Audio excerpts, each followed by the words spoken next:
자, 오늘은 우리가 설 명절을 앞두고 있는 주일입니다. 오늘 예배에 오신 여러분들에게 하나님께서 은혜를 주셔서 여러분들을 가정을 행복하게 만드는 영적인 건축가가 되는 그런 지혜와 은혜를 이 예배에서 깨닫는 시간이 되기를 바랍니다.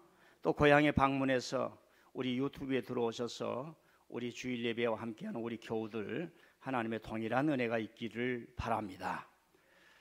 저는 오늘 이 말씀을 가지고 따스하고 행복한 가정을 건축합시다 라는 제목으로 말씀을 드리고자 합니다. 한 몇 달 전에 어느 목사님과 함께 운동을 하는 시간을 가졌습니다. 그런데 그 목사님이 40이 된 자기 아들과 함께 왔습니다. 그래서 같이 운동을 하는데 저는 그 아들이 하는 말과 행동에 대해서 굉장한 감동을 받고 그 여운이 지금도 제 가슴에 사실은 많이 남아 있습니다. 아버지가 운동을 하면은 아들이 그것을 보고 응원을 하는데 얼마나 크게 운동을 하는지 응원을 하는지 옆 사람이 깜짝깜짝 놀랄 만큼 아버지 굿! 원더풀! 뷰티풀! 이렇게 응원을 하는 거예요. 그래서 제가 좀 의아했습니다. 제 아들이 좀 정상이 아닌 것 같다. 아니 나이 40이 다 된 분이 70이 다 된 아버지를 향해서 그렇게 힘차게 응원하는 걸 보고 궁금증이 발해서 견딜 수가 없어가지고 제가 가까이 가서 아니 아버지가 그렇게 좋습니까? 이야 대단하시네요. 그러니까 그 분이 하는 말이 목사님 제 형은 더합니다 그러는 거예요. 그래서 제가 속으로 이야 저 아버지는 얼마나 좋을까 이런 생각을 하면서 야 이 가정은 참 따스하고 참 행복한 가정이구나 하는 생각을 해보았습니다. 사랑하는 성도 여러분, 저와 여러분은 집을 짓는 건축가는 아닙니다마는 인생을 살면서 누구든지 가정을 일구어야 하고 끊임없이 좋게 만들어가야 하는 가정을 향한 건축가로 하나님께서 만들어 주시지 않았는가 생각을 해봅니다. 그런데 우리가 행복하고 따스한 가정을 만들기에 우리의 환경이 호락호락하지 않습니다. 그리고 좋은 가정을 건축하려고 하는데 재료가 너무 부실한 것이 우리가 살아가는 현실입니다. 그래서 저와 여러분은 과제를 안고 있는 겁니다. 열악한 환경과 바람 불고 풍수가 나는 이런 환경 속에 재료도 부실한데 어떻게 하면 따스하고 행복한 가정을 만들 것인가? 그런 사명과 의무가 지어진다는 것입니다. 왜 재료가 부실하고 환경이 열악하냐면 지금은 전 세계가 도시화가 되어서 다 가정들이 뿔뿔이 흩어져 살고 있습니다. 부모들은 자녀들을 그렇게 챙겨주기도 어렵거니와 장성한 자식들도 지금은 부모들을 챙겨주지 못하는 사회에 살고 있습니다. 그것은 불효냐 사랑이 없냐 이 문제가 아니라 사회 시스템이 바꾸어졌기 때문에 자녀들은 부모를 떠나서 살기 때문에 같이 마주할 기회가 없기 때문이라는 이 사회적 환경이 작용을 하고 있습니다.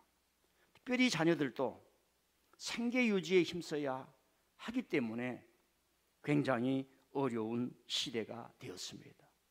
장성한 자식을 향해서 부모가 뭘 기대하는 시대는 이미 저물었다는 것입니다. 부모의 입장에서는 온갖 희생을 다해서 자식들을 키웠지만 그래서 자녀들로부터 어떤 기대감이 충족되지 않을 때 섭섭할 수 있겠지만은 이제는 자녀들로부터 우리가 기대하는 시대가 아니라는 것입니다. 며느리도 자기 자식 학습 챙겨줄라, 과외 공부 지도해 줄라, 숙제 챙겨줄라. 그런 며느리한테 얘야 전화 한번 안 하냐? 그러면 인기 없는 사람이 돼버리고 맙니다. 그들 자신들이 삶을 따라가기가 쉽지가 않는 세상이 된 것입니다. 그런 자녀들을 향해서 명절인데 전화 한번 안 하냐? 그래 놓으면은 참 처신하기가 어려운 세상이 된 것입니다. 여러분, 우리나라가요 지금 얼마나 급격하게 변했느냐면 1인 가구가 31%입니다. 3명 중에 한 사람이 1인 가구입니다. 우리는 그거에 대해서 감이 없이 살아가고 있습니다. 2사람만 살아가는 가정이 62%입니다. 2사람과 한 가정을 합치면 93%가 됩니다. 10명 중에 9명은 혼자 살든지 2분만 살든지 그런 세상이 되었습니다. 더 큰 문제는 1인 가족 중에 30%가 경제적으로 너무너무 열악하게 살아가고 있다는 것입니다. 자식이 있지만은 자신의 죽음을 자식에게 알리지도 못한 채 사회 봉사자들이 시신을 찾아서 연락을 하는 그런 경우가 비일비재하는 사회로 지나가고 있습니다. 나는 비혼이다 이미 작정을 하면서 살아가는 사람도 많고요. 결혼은 하지는 않겠지만 동거하면서 살겠다라고 하는 사람도 많아지고 있습니다. 여러분, 설교의 내용도 많이 바꿔졌습니다. 40년 전까지만 해도 흡연하지 마세요. 드링크 알코올 하지 마세요. 결혼하기 전에 손잡고 키스하지 마세요. 여기까지가 마지노선이었는데 이제는 더 얘기하면 잔소리라고 젊은 사람들이 안 오게 되었습니다. 중요한 것은 성에 대한 생각과 관념도 우리가 바꾸고 생명이 무엇인가를 새롭게 이해해야 하는 그런 시대로 우리가 진입을 했다는 것입니다. 그럼에도 따스하고 행복한 가정을 건축하기 위해서 이렇게 열악한 환경과 우리의 사람 구성원이 부족하다 할지라도 우리는 어떠하든지 가정을 잃어버리면 위로처가 없고, 가정을 바로 건축하지 못하면 우리의 마지막 의지할 곳조차 없다는 것을 우리는 성경을 통해서 알고 다시 한번 허리띠를 메고 지혜를 얻어야 할 줄 믿습니다. 다시 한번 우리가 가정을 들여다보아야 합니다. 가정에는 좋은 일도 많이 일어나지만 너무너무 어려운 일들이 많이 일어나고 있습니다. 상담사들에 의하면 사람의 개인의 인격적인 결함과 분노와 아픔과 그 고통은 다 가정에서 얻은 것 때문에 그렇다고 말을 합니다. 한 가정을 소개해야겠습니다. 이 가정은 아들이 태어났습니다. 옛날에 첫 아들이 태어났으니 얼마나 좋았겠습니까? 그래서 아들이 태어났는데 그 다음에도 또 아들이 태어난 거예요. 그러니까 보너스로 좋아한 거예요. 이 아들이 열심히 뛰어다니면서 놉니다. 형아 아우야 하면서 부모님 앞에 정말 기쁨이 되어서 커가기를 시작합니다. 이 두 아들이 커서 장성하여서 각자의 생활을 하게 되었습니다. 큰 아들은 농사를 잘 지어서 훌륭한 사람이 되었고, 둘째 아들은 양과 염소와 이런 짐승들을 키우면서 목축업을 하는 사람으로 장성해 가기를 시작합니다. 자신들의 사업을 하고 그 다음에 직업을 갖고 그렇게 농토를 갖고 목축업을 하면서 부모님들 보기에 어느 순간부터 자녀들 간에 이상함이 보이기를 시작합니다. 어렸을 때부터 형아 아우야 하면서 사이좋게 놀던 그 형제 간에 우애는 없어지고 형과 아우가 다툼이 일어나고 불화가 일어나는 것을 부모 입장에서 보게 됩니다. 또 하나 또 따져보면은 큰 형은 오직 자기 중심입니다. 자기가 중심인데 둘째 아이는 하나님이 중심입니다. 가을이 되어서 농사를 수확하면 가장 좋은 것을 가지고 하나님께 드립니다. 그러면서 하나님의 은혜를 받더니 점차 더 커져갑니다. 그런데 큰 아이가 볼 때에 동생이 자기보다 더 잘 살아서 그런지 몰라도 동생을 향한 시기심과 질투가 형의 마음에 꼭 자리 잡고 있는 것입니다. 오늘도 이 자리에 보면은 언니가 되고 형이 된 사람이 동생들을 그렇게 시기하는 사람이 두 사람이 꼭 앉아 있네요. 잘 들어보시길 바랍니다. 형 속에 동생을 제어하고 통제하고 싶고 동생을 이래라 저래라 하고 싶은 마음이 너무 커가지고 동생이 잘 되는 것을 보지를 못하고 어느 순간에 이 동생을 죽이고 말았습니다. 여러분이 부모인데 두 딸이나 두 아들이 있었는데 서로 불화를 해서 한 자식이 다른 자식을 이런 일들을 일으켰다는 것을 경험한다면 여러분들은 어떤 마음이 들겠습니까? 제가 한 얘기는 전에도 한번 말씀드렸습니다마는 아담과 하와의 자식들 가인과 아벨의 이야기입니다. 왜 성경은 가인과 아벨의 이 어려운 사례의 문제를 맨 성경의 앞에 두고 우리에게 메시지를 줄까라고 하는 생각을 해보지 않을 수가 없습니다. 어떤 사람은 하나님이 실패했다고, 하나님이 가장 먼저 만든 아담과 하와의 자식이 가정에 저렇게 풍지박산을 만들어내고 피가 같은 자식들끼리 살해하는 일이 벌어졌으니 하나님이 실패한 것이 아니냐 이렇게 말합니다. 저는 그 이야기를 오늘 이 시간에 하나님이 실패했다 그런 이야기를 하고 싶지는 않습니다. 그러나 성경을 냉정하게 따져보면은 하나님이 왜 그렇게 하셨을까라고 할 수 있지만은 더 큰 메시지를 우리에게 주는 것이 무엇인가 우리에게 도전해 주는 말씀입니다. 가정에서는 이렇게 무수한 아픔이 만들어지고 있는 것이 가정입니다. 제가 몇 가지를 좀 더 열거하겠습니다. 어떤 아버지는요 술에 취하고 도박에 취해가지고 가정이 풍지박산돼가지고 지금은 그런 일이 없습니다만 50년 전 100년 전만 해도 자식을 팔았어요. 어떤 엄마는 자식을 내놓고 바람이 나가지고 도망가려가지고 그 자녀가 고아가 됐어요. 어떤 자식은 10대 때부터 술 취하고 마약에 취해가지고 부모님의 가슴을 찢어 놓더니 요즘같이 못된 사진을 찍어가지고 컴퓨터에 올려가지고 가장 큰 범죄자로 둔갑을 하면서 20년, 30년을 형을 받고 살아야 하니 이것이 가정에서 이루어진다는 겁니다. 더 말씀을 드리지는 않겠습니다. 사랑하는 성도 여러분, 사람은요 어렸을 때부터 좋은 가정, 좋은 교회에서 좋은 부모, 좋은 교육을 받았고 살아야 할 줄 믿습니다. 저건 악이야, 저건 선이야 이걸 구분하면서 악을 자꾸 밀어내고 악을 자꾸 밀어내는, 그리고 학교를 가거나 직장을 가면은 반드시 깡패들이 있습니다. 주먹 자랑하는 친구들이 있습니다. 돈 뺏는 사람들이 있습니다.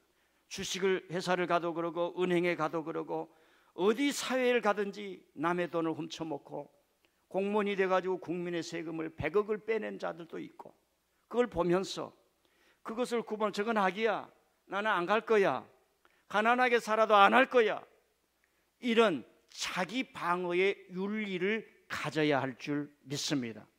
근데 사람은 또 희한하게도 너무 신비해서 한때 잘못됐더라도 새 사람이 될 수 있는 길이 있는 줄 믿습니다. 그래서 하나님의 위대한 것은 기회를 주는 거예요. 돌아오라 돌아오라 기회를 주는 것입니다. 그런 의미에서 이런 가정에서 일어나는 여러 가지 어려운 문제를 생각할 때에 우리는 따스하고 행복한 가정을 과연 만들 수는 없는가, 이런 생각을 해보지 않을 수가 없습니다. 자, 오늘 말씀을 보면 이런 말씀이 나옵니다. 여호와를 경외하며 여호와를 경외하는 길을 걷는 자는 복이 있다. 너가 내 손이 수고한 대로 복을 받을 것이라. 여러분 인생을 살아보면 내가 노력한 대로 열매가 안 거칩니다. 내가 땀 흘린 대로 열매가 거치지 않습니다. 내가 수고한 대로 결과가 오지 않을 때가 많습니다. 간단해요. 남들이 나보다 더 잘하기 때문에 그렇습니다. 여러분 그건 운명의 문제가 아닙니다. 두 번째로, 두 번 해봐라라고 하는 거예요. 3번 해봐라라고 하는 거예요. 포기하지 말고 계속 해봐라라고 하는 겁니다. Try again. 다시 시도해봐라는 겁니다. 내가 수고한 대로 오지 않는 것은 때와 또 기간이 있기 때문에 그렇습니다. 저는 20대에 안 되는 게 지금 생각하면 너무 잘했어요. 저거 어떻게 해가지고 20대 때 돈 많은 박춘선 씨를 만나가지고 내 모든 걸 다 해줬으면 제가 도박을 안 하겠습니까? 여러분 룰렛에 가지 않겠습니까? 세상에 온갖 좋은 술은 안 먹겠습니까? 기쁨이 없으니까 마약을 안 하겠습니까? 내 인생을 되돌아보면 하나님 왜 60대까지 저를 가시로 이렇게 푹푹 찌르나이까? 나도 좀 맛있는 것 좀 먹게 해주세요 할 때가 많이 있는데 그것 때문에 나를 지켜온 것 같아요. 여호와의 길을 걷는 자는 복이 있도다. 내 손이 수고한 대로 먹을 것이며 형통할 것이다. 하나님은 반드시 수고하지만 때로는 빠른 비를 주실 수도 있고 늦은 비를 주셔서 거두게 할 줄 믿습니다. 그래서 오늘 말씀해 보면 내 안방에 있는 아내는 결실한 포도나무 같고 식탁에 둘러앉은 자식들은 보니까 어린 감람나무 같아서 여호와를 경외하는 자는 이같이 복을 받을 것이라. 여호와께서 시온에게 복을 주실 것이며 내 자식의 자식을 볼 것이라. 이런 찬양의 노래가 있습니다. 여러분 이 말씀 하나님의 말씀 우리가 아멘하지 않을 수 있는 사람은 아무도 없을 겁니다. 그런데 한번 질문해 봅니다. 하나님 아버지, 내가 하나님을 믿고 이렇게 오는데요 20년, 30년, 50년, 60년이 되었는데요 내 자식은 저렇게 예배당도 안 나오고 나는 온갖 다 바쳐서 하나님께 눈물을 흘리며 11조 드리며 하나님 내 자식만을 잘되게 해달라고 했는데 저놈 때문에 내 가슴이 찢어지는데 십자가가 여기가 있는데 하나님 언제 여호와께서 복을 주시렵니까? 우리는 이 질문 안 할 수가 없어요. 그래서 우리는 성경의 이 말씀을 좀 이해해 보려고 해야 합니다. 여호와의 길을 걷는 자는 여호와를 경외하는 길을 걷는 자는 복이 있을 것이며 수고한 대로 형통할 것이며 아내를 볼 때 결실한 포도나무 같으며 자식들을 볼 때 어린 나무 감람나무 같으며 커피 한 잔을 끓여놓고 모락모락 향이 나가는데 가족들이 모여있는 그 기쁨을 노래하는 이 사람들은 도대체 누구입니까? 제가 설명을 해드리겠습니다. 이 사람들은요 그냥 살았던 사람들이 아니에요. 가정이 없이 살았던 사람들입니다. 아버지, 어머니, 자식, 손자 이런 가족 구성원이 없이 살았던 사람들입니다. 애굽에서 400년을 신분증이 없이 살았습니다. 그들은 애굽 제국의 노예라고 하는 신분의 정체성만 가지고 살았던 사람들입니다. 그 사람들이 가족끼리 모여서 아기를 낳았지만은 아기를 품으면서 아가아가하면서 따뜻한 밥 한 끼를 400년 동안 먹지 못했던 이 민족이었습니다. 그러다가 어찌어찌해서 세월이 흘러 울부짖고 하나님의 도움과 강력한 리더, 좋은 사람을 만나서 모세를 만나서 400년 동안 사사시대를 하면서 수많은 외침을 물리고 그리고 나라가 강성해지고 좋은 지도자 다윗을 통해서 완벽하게 방어를 하면서 그때 당시 주위에 어마어마한 제국이 꼼짝 못하게 하면서 힘을 기르고 하나님을 믿으면서 하나님을 찬양할 때 그들이 가족이 구성이 되는 겁니다. 아버지가 있고 자식이 있고 손자가 있고 그 예루살렘에서 그 가나안 땅에서 식탁에 모였을 때 우리 손자가 가정이 없이 살 때에 하나님을 믿으면서도 하나님 이 땅에 복을 주시옵소서, 우리 가족들을 이루어 주시옵소서 라고 했던 우리 민족, 이제야 너희들과 함께 이렇게 앉았으니 저 자식은 아버지의 약속하신 어린 감람나무와 같고 자녀가 저 옆분 아내는 포도나무와 같네. 여호와를 찬양하는 자는 이렇게 복을 받네. 할렐루야. 이 말씀이 들어있습니다. 요즘 남자들 여기 계신 분들 빼고는 장가가기가 얼마나 어렵습니까? 살지만은 식탁에 아내가 없네. 식탁을 둘러놨는데 자식이 없는 시대로 우리가 다시 지금 회귀를 하고 있는 시대가 되었습니다. 아내를 통해서, 남편을 통해서, 자식을 통해서, 부모를 통해서 얻는 놀라운 신비와 그 기쁨을 얻지 못하는 시대로 우리가 회귀되어 버렸다는 말씀입니다. 그러니까 오늘 이 말씀을 자세히 보면은 이 가족들의 자기 고백이 있는 거예요. 자기 고백이 있습니다. 맞아, 나는 우리 가족도 없이 살아온 사람들이었습니다. 이 말씀을 자세히 보면은 맞아, 우리의 조상은 종이었습니다. 노예살이였습니다. 천한 신분이었습니다. 이 고백이 있는 거예요. 저와 여러분은 이 계급 사회가 없어지고 사회를 왕이 있고 귀족이 있고 천민이 있고 이런 신분 사회가 없어졌습니다. 이 신분 사회를 없애라고 하는 강력한 운동이 동학운동이었어요. 우리가 우리 역사에서 그걸 잊어버리면 안 됩니다. 그때 당시에 엘리트식들이 저와 여러분처럼 천하게 살아간 사람도 귀한 사람이다 라고 외쳤던 그 운동이 동학이었습니다. 그래서 오늘 우리가 제가 앞에서 가정에서 일어난 이야기, 아버지가 술을 마시고 도박을 해서 가정을 풍지박산 만들고 어머니는 도망가고 다 고아가 되고 소년 소녀 가장이 되고, 여러분요 하나 더 얘기해야겠어요. 하도 신문에 많이 나오니까. 그래서 거기 경계를 하기 위해서 어떤 짐승 같은 놈은 자기 자식에게 말입니다 근친 상간을 해가지고 일생에 가슴앓이를 해요. 그 짐승이지 사람이에요.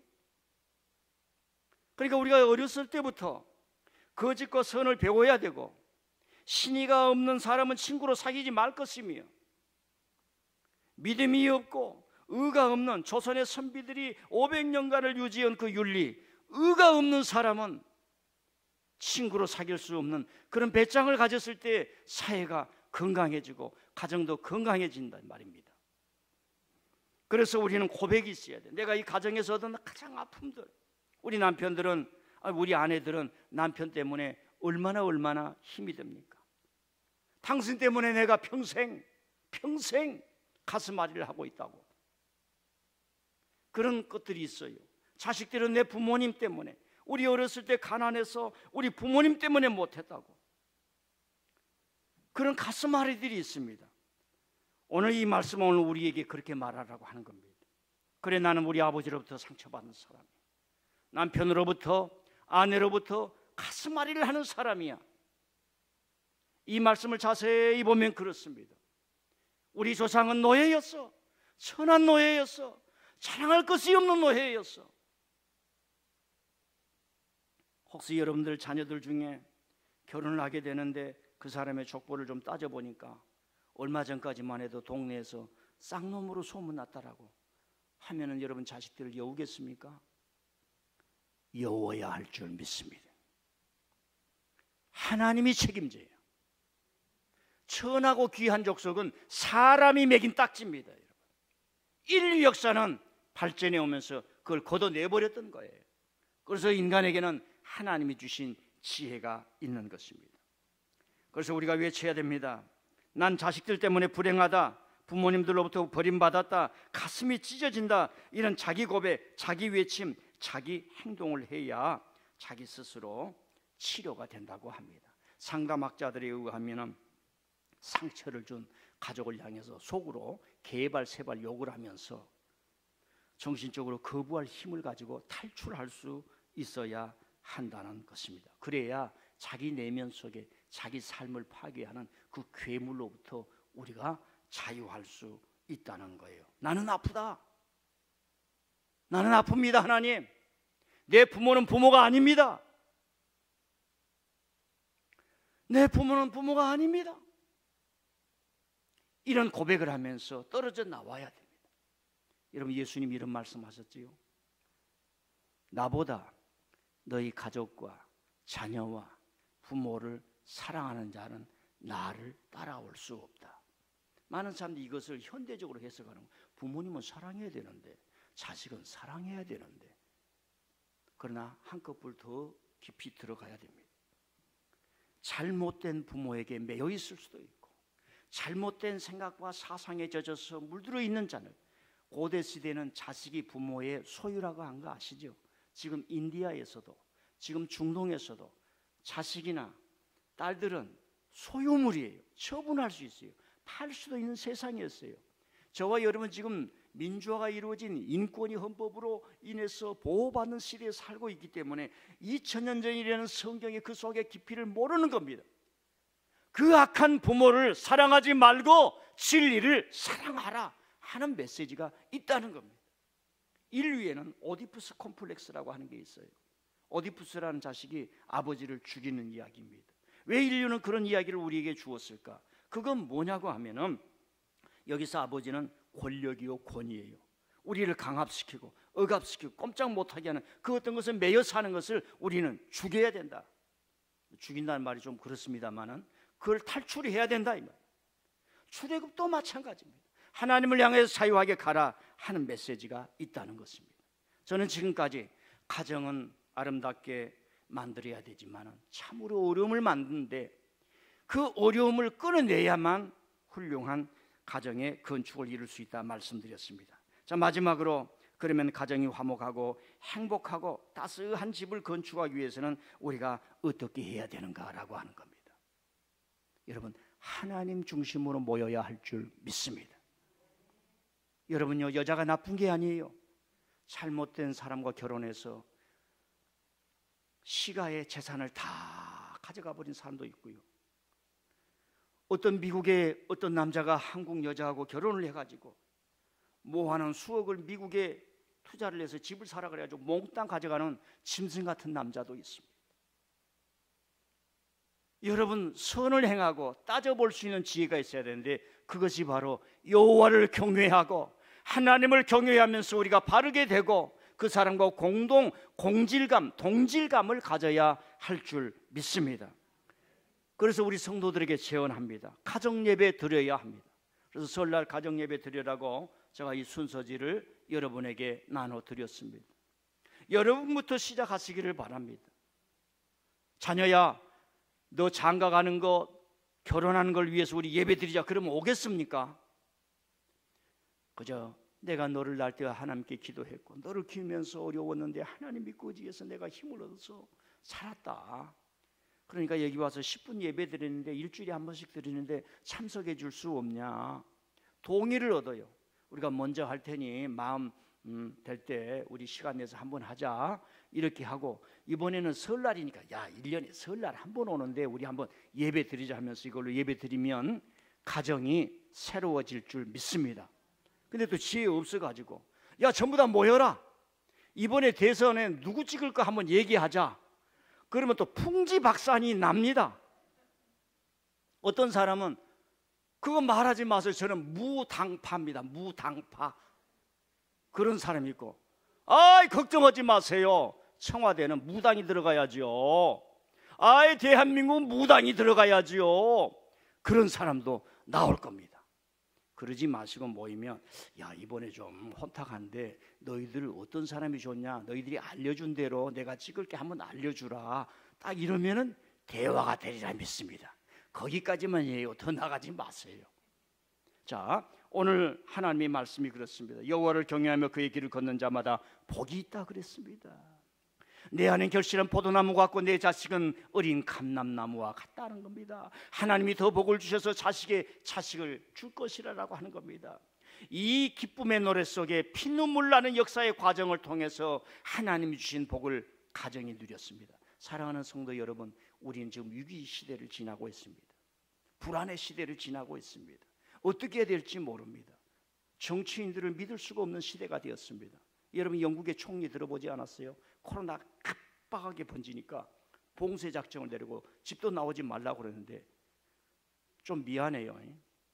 그 양반은, 그 놈이라고 하고 싶은데 그러면 안 되니까 그 양반은 자기 집에서 친구들 보려 술 파티를 했는데 한 번 하는 게 아니라 지속적으로 지금까지. 그러니까 물러나라도 물러나지 않아요. 여러분, 지도자들이 이런 생각을 가지고 있습니다. 대한민국 국민은 이런 지도자를 가진 사람을 밀어내는 힘이 있었어요. 얼마나 선조들이 우리에게 어마어마한 저항 정신을 주었는지를 모릅니다.